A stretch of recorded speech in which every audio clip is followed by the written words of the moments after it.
Hello guys, nadito bagay karon sa atong Toyota Vios 2016. So gina-check nala sir ang unit, gikan pa sila og Cotabato. Biyahe lagi sa dire para makita atong unit.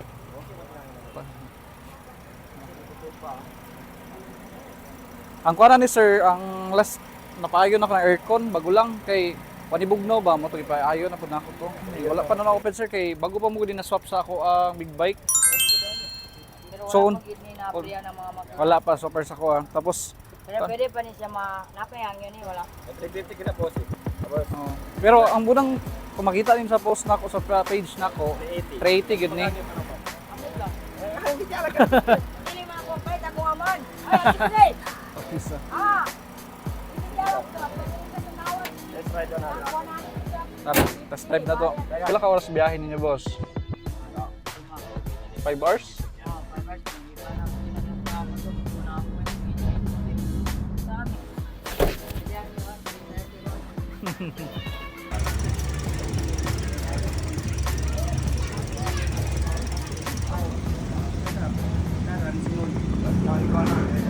Boss, pinadaan ang last boss. 330. Ako dito pa istorya ka nila. Parang kampo na lang. Eh para napagpangkaon niya. Muli pa sila sa Cotabato. Kaya taga Zamboanga na ba ninyo? Magpa-dinner ka karon? Magpa-dinner ka karon? Ilan niya magmamangita Hey, pag close na to, boss. Sugat na lang ta. 330 man mo, boss, 330 man mo. Sugat na lang ta. 335 last na gud na sugat. 335 ba? Wala gud na. Pagyug ka. Kani pangutana, kani Ano pa history. ni Garillo ang insitor niya. 335. Sarado.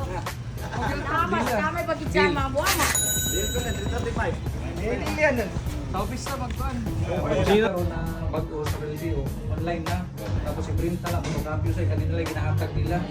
So makita nyo dali kung tapos siya na-expire February 2026. Ano dali na. So original, o kaning partner na sila. Rest, morning first owner, nasa ID, driver's license o LTAP niya. So nanapag yung perma na original. Pero mga yun lang nigban. Xerox ID ni mo. Oh, sige, magpapasulat ko po receive.